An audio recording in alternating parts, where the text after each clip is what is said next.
वृंदा कैसे बनी तुलसी। पुराने काल में एक वृंदा नाम की लड़की थी। उसका जन्म राक्षस कुल में हुआ था। वृंदा बचपन से ही भगवान विष्णु जी की परम भक्त थी। बड़े ही प्रेम से भगवान की पूजा किया करती थी। जब वह बड़ी हुई तो उनका विवाह राक्षस कुल में दानव राज जलंधर से हो गया। जलंधर समुद्र से उत्पन्न हुआ था। वृंदा बड़ी ही पतिव्रता स्त्री थी, सदा अपने पति की सेवा किया करती थी। एक बार देवताओं और दानवों में युद्ध हुआ। जब जलंधर युद्ध पर जाने लगे तो वृंदा ने कहा, स्वामी आप युद्ध पर जा रहे हैं, आप जब तक युद्ध में रहेंगे मैं पूजा में बैठकर आपकी जीत के लिए अनुष्ठा करूंगी, और जब तक आप वापस नहीं आ जाते मैं अपना संकल्प नहीं छोड़ूंगी। जलंधर तो युद्ध में चले गए और वृंदा व्रत का संकल्प लेकर पूजा में बैठ गई। उनके व्रत के प्रभाव से देवता भी जलंधर को न जीत सके। सारे देवता जब हारने लगे तो भगवान विष्णु जी के पास गए। सबने भगवान से प्रार्थना की तो भगवान कहने लगे कि वृंदा मेरी परम भक्त है, मैं उसके साथ छल नहीं कर सकता। पर देवता बोले, भगवान दूसरा कोई उपाय भी तो नहीं है, अब आप ही हमारी मदद कर सकते हैं।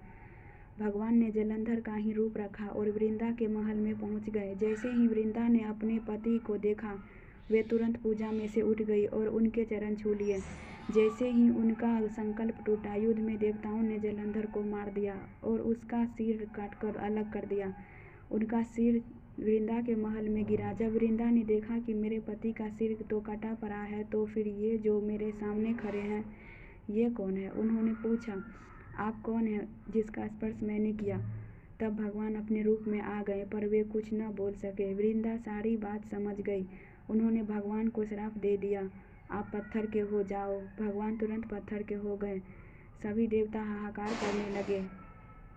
लक्ष्मी जी रोने लगी और प्रार्थना करने लगी। तब वृंदा जी ने भगवान को वापस वैसा ही कर दिया और अपने पति का सिर लेकर वे सती हो गई। उनकी राख से एक पौधा निकला। तब भगवान विष्णु जी ने कहा, आज से इनका नाम तुलसी है और मेरा एक रूप इस पत्थर के रूप में रहेगा, जिसे शालिग्राम के नाम से तुलसी जी के साथ ही पूजा जाएगा, और मैं बिना तुलसी जी के प्रसाद स्वीकार नहीं करूँगा। तब से माँ तुलसी की पूजा सभी करने लगे और माँ तुलसी का विवाह शालिग्राम जी के साथ कार्तिक मास में किया जाता है। देवउठनी एकादशी के दिन इसे तुलसी विवाह के रूप में मनाया जाता है।